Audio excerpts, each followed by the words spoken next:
It's a joke.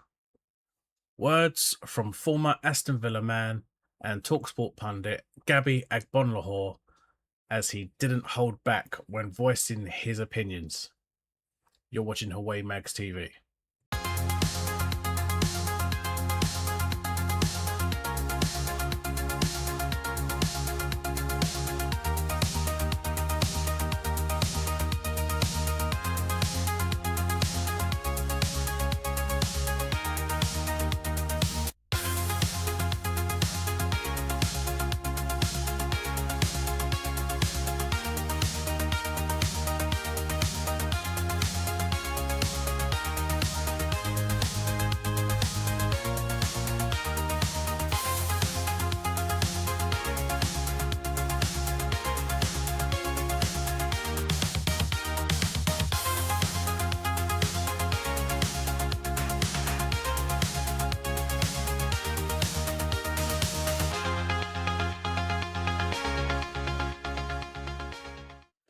Hey guys, hope you're all well on this Saturday afternoon. Straight to the point. I hardly ever, if at all, do videos like this, but this seemed to be the right decision to do so, as Gabby Agbonlahor spoke out on Talksport the other day on certain clubs being allowed to spend X amount of money when other clubs are not allowed to spend, even though they have the money to do so. And he quite rightly called it a joke and not fair. I, like many of you, do tend to be against Gabby for usually everything he says, especially when Newcastle United is mentioned. But for once, the guy stood strong and he actually defended Newcastle, as well as Aston Villa, his former side, as clubs that have been in Europe and have won trophies, us being the Carabao Cup trophy that we won, and Villa quite recently winning the Europa League. And we're still unable to spend money. What I'm going to do is I'm going to play you the clip, a short 4-minute clip, which I clipped of what he had to say, so you can have your own opinions on, as I believe the clip will end up most likely being taken down to keep him quiet, as continuously throughout that clip he was being interrupted, as you will see, but he held strong. He spoke over them, calling them out, which, is great to see him actually doing that. Watch how host Andy, I don't know what his name is, Twatface or whatever his name is, who is a Man United fan, tries so hard to shut Gabby down, but fails miserably. Enjoy. What's next? Who are you going to go and get next? It's a joke. I speak for Newcastle fans, for Villa fans, for a lot of fans whose clubs can't spend money right. Spurs have finished 17th 2 seasons in a row, right? And how can they go and spend 52 million on Van Heck? Tonali will be 100 million. Fernandez will be 85 million. Free transfers for Robertson and Senesi. Big wages for all 5 of those players. And then teams like Aston Villa, who have just won the Europa League, are getting fined £19 million and can't spend any money. It's a joke. They're obviously spending. I don't care. It's a joke. Your team as well, Manchester United. Spend whenever you want. The rules are a joke. How can clubs like Villa get to the next level after finishing? What's the point, mate? What's the point? The rules are terrible, though, Andy. Come on, mate. Be real now. Dad, you need to calm down. Yeah, I'm not happy. Dad, you need to calm down, mate. The rules are a joke, and these guys behind the screen are like, oh, he's going on about it again, because it's that bias, mate. It's that so-called top 6 bias. Clubs like Aston Villa and Newcastle can't buy anyone. But Spurs finished 17th, 2 seasons in a row, and then go and spend. What's next? Who are you going to go and get next? Why don't you take it up with one of Gillingham's finest, Jamie O'Hara? Look what you're doing. You smash up the set. In a nutshell, Villa Park needs to go-kart tracks and host NFL games. Yeah. And then you can compete. Try and get some concerts there and stuff, yeah. Yeah, that's what you... And that's fair. That's fair, do you think? Yeah, of course it is. That's fair, though, yeah? Well, no, that's nonsense, mate. It's not. If your owners have got the money, you're supposed to spend. If you understand why financial fair play has been set up, it's in theory been set up to stop clubs going under, right? Okay, so it's all about income versus outgoings. If Spurs' income is so much greater than Aston Villa's. Why shouldn't they be allowed to spend more? So you think that's fair, though, Andy? Well, okay, answer my question. So how did Villa get to that stage then of bringing in that income? Oh, you just heard. Why just get loads of concerts? How did Spurs get to that stage? All right, Beyonce, do you fancy coming on a Monday night to Villa Park and doing a concert, yeah? How did Spurs get to that? Okay, they done the right thing in building their new stadium. There you go. But I just think it's not fair when our owners are billionaires, multi-billionaire owners. Look at Newcastle, richest club in the world. But the rules are there. Yeah, but it's not, mate, because I don't get why our owners have got the money, so they're not going to go under, are they? If we go and spend 300 million, we're not going to go under Aston Villa when our owners are worth. What about if you spend 500 million, right? Yeah. And so you're massively in debt. Well, why are you in debt? Because. Why are you in debt if you've got the money? Okay, what about if you spend 500 million, right, and you promise X amount of £1 million a year on wages, and then you sell the club, and the new owners come in and they can't afford to pay it? What happens because of the income? What happens then? No, because you settle that debt before you sell the club. But there's no debt. If you sign, let's just say you sign Haaland, right? Yeah. And you offer him £500,000 a week for 7 years. Yeah. And after a year, your owners sell the club. Okay. And he's still got that wages. Your new owners have got to find Haaland alone. He's transfer. You're not going to sell. We're not going to sell to owners that can't afford it. No, but I'm just saying that's why you've got financial fair play. No, Gabs, it's so simple. No, but it's not fair, is it, mate? Well, life's not fair, Gabs. Life's not fair. So the clubs like Aston Villa and Newcastle can't dream. So you're telling me now Spurs can just finish wherever they want every season and spend whatever they want because they bring in so much. Answer me this. So Spurs have had the foresight to go and knock their stadium down and build one of the best stadiums in world football, right? And on top of that, they've got the go-kart thing going on, and they do concerts and boxing matches. Hold on, right. Why should Spurs be punished for doing that? I'm not saying they're being punished. I'm just saying it's not fair that they can, and then clubs like Aston Villa, who have got multi-billion-pound owners, and Newcastle can't buy anybody. But you know the reason why, Gab. Yeah, but it's not fair, is it? Because how can can Aston Villa bridge that gap to like Arsenal, Man City to try and win a Premier League title? What's the dream for the other clubs then? Yeah. There's 5 or 6 clubs that bring in top revenue that can spend big money every season, and then there's clubs that can't. What's the point? Yeah. So what is that Aston Villa ceiling? That's fair enough. Of like, you might get the Champions League and you might win the odd trophy, but fans, for the rest of your life, don't dream. Right. Don't dream about winning the Premier League. No. Okay, you can't go and spend 80 million. No. So there you go. What do you guys think of what was said? Let me know in the comments. Personally, for me, I think Gabby is spot on. He is 100% right. It is definitely one rule for the Cartel 6, that being Manchester City, Manchester United, Arsenal, Liverpool, Tottenham, Chelsea, and it's another rule for the other 14 teams in the Premier League. Manchester United have a huge debt, but can still spend X amount of money. Manchester City keep getting away from this 115 charges, but can still spend X amount of money. Arsenal bullying us to sell Bruno, and without the use of VAR to help them cheat their way to the Premier League title, they would never have won it last season. They can still spend X amount of money. Last but not least, you come to Spurs, a team that have finished 17th 2 seasons running and are somehow still able to spend X amount of money. And the league says jack shit about any of it. Also, you forget about Liverpool as well. Hijacking deals and able to spend X amount of money, but that's Liverpool, typical of them. Chelsea as well. Sorry for forgetting Chelsea. Wasn't they issued like a 9-month transfer ban back in January or something like that?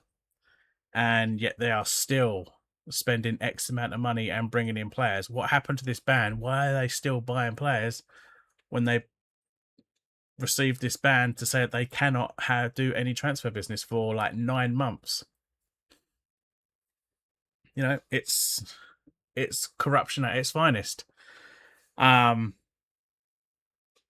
yeah, when it comes to the other 14 teams in the league, especially teams like Newcastle United, Aston Villa, Brighton and Hove Albion, even Nottingham Forest, we are demanded to sell our best players to balance the books and allow the Cartel 6, the teams that I've mentioned, to take them from us for pennies. Yet we can't go out and spend X amount of money to replace them. That is a conspiracy at its finest. I mean, you let me know on that one. Gabby is also 100% correct when it comes to, well, when he said that none of the other teams are allowed to believe or dream of ever competing for the title, when we, that being the other 14 teams, are not allowed to spend, but they, the Cartel 6, can. Each and every year. Damn right, that isn't fair, if you ask me. Yes, Gabby, that is one big joke that's not even funny for a start. Newcastle United, well, as a Newcastle United fan, as you very well know, been a Newcastle fan since the Sir Bobby Robson era. We've seen Anthony Gordon go since the end of the season. He went to Barcelona. Fine, fair enough. We've sold him out of England, so we haven't got to worry about coming up against him. We've now just lost Sandro Tonali to Spurs. It's also frightening to see that we could possibly lose our captain Bruno as well, and those two players will end up going to two members of the Cartel 6. Yet, apparently, out of all this money that we've got for selling these players and for sponsorships and everything else, all the merch sales, apparently we still have limited funds, so it's been reported. Because, oh look, now we've just been issued with a UEFA fine to pay for, and you want to bring up PSR and SCR, if I think that's what it's called, every single time to halt us constantly and stop us from trying to progress and build. This is honestly, well, this does feel like it's the Super League already in force, and the Super League consists of this Cartel 6 and no one else. It's killing the game, it's killing the passion. The Cartel fans will, they will shut this down fast, but they have no idea what we have to go through as the other 14. So I'm not just talking as a Newcastle fan, I'm talking as, the other 14 teams in the Premier League. Like the ones that have been relegated and the ones that have been coming up into the Premier League. I'm speaking for all of us fans. They have no idea what we're going through because they're all protected by, the Premier League. They have no idea what we have to go through. They don't have to sell their best players, and they're not being told that they can't spend X amount of money to replace them. Yes, you can say that advertising, letting the grounds out, etc., concerts, blah de blah. We've had concerts at St James's Park. We've held events, yet we still can't spend X amount of money. I'm pretty sure Villa's held events. I mean, they can't they can't spend X amounts. So that's bullshit straight off the bat.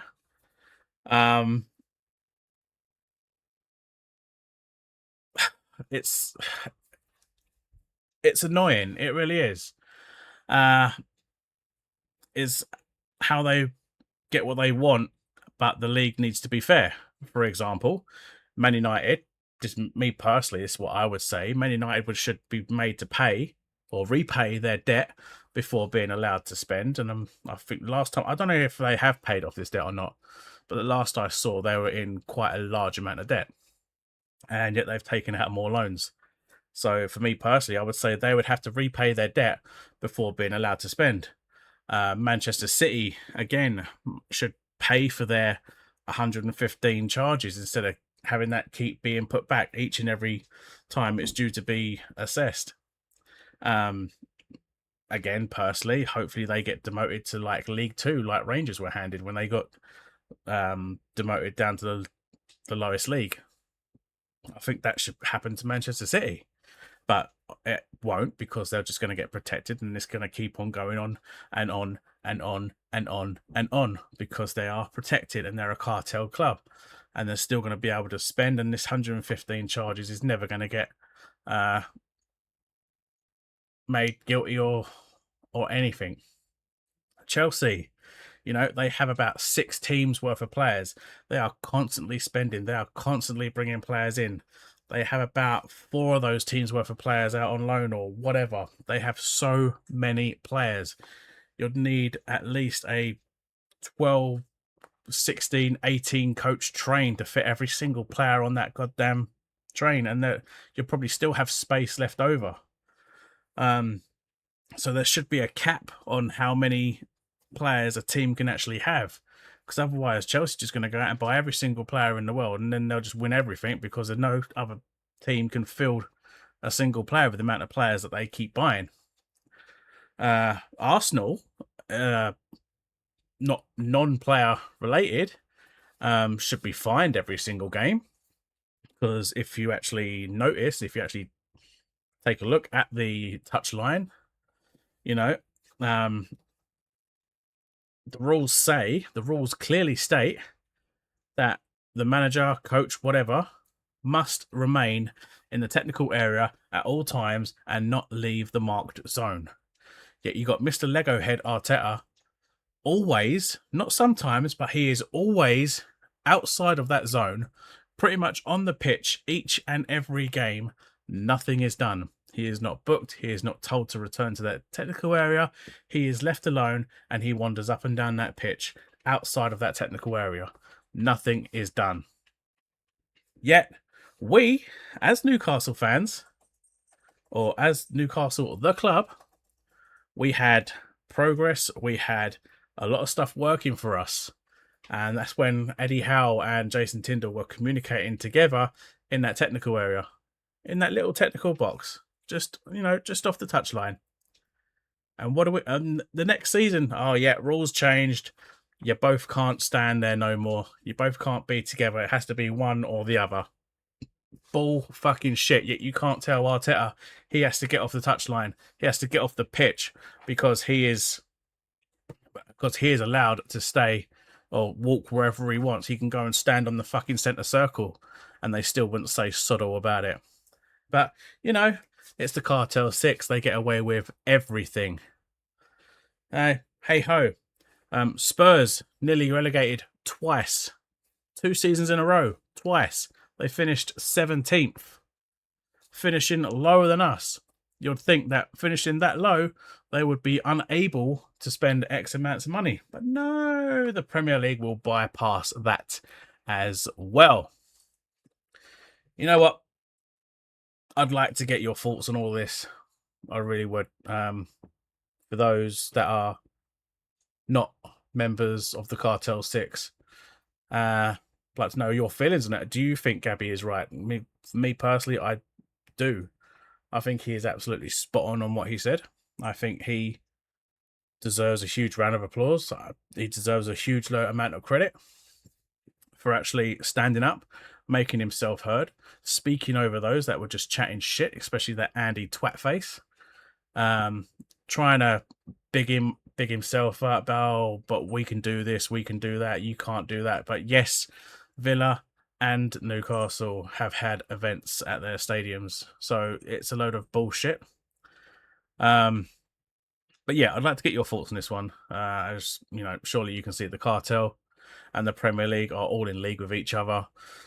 The rest of the league is left out to dry. Well, left out to dry. We're left out in the pouring rain. It's an absolute tsunami out there, and all the other 14 teams are being kept in that, while the Cartel 6 are in a nice skyscraper, sipping on champagne and everything, keeping dry and keeping safe. We may not agree on everything, but maybe, just maybe, we might actually agree on this one. It is truly killing the game. It's killing the sport that we all love to watch. Can we not believe anymore as supporters? I mean, as Gabby puts it, we can't dream. We can't believe. We're not allowed to hope that one day we can win the Premier League title, because the Cartel is always going to get protected, and you know, a Cartel club is always going to win it. So can we not believe anymore as supporters of the club and not the cartel? Let me know that in the comments as well. But yeah, I think that's enough ranting for now. So I do hope you enjoy the rest of your weekend. Do smash the likes, hit the sub, ding the bell for notifications. Follow me on X at HawaiiMagsTV. Follow me on Insta at HawaiiMagsTV. And of course, you can now join the Facebook group too. Just look up the channel name, and you should find it quite easily. It's only just been started up, so it is it's as small as the subs at the minute. Do share the video around as well. Take care, and I will catch you in the next one, people. See you later.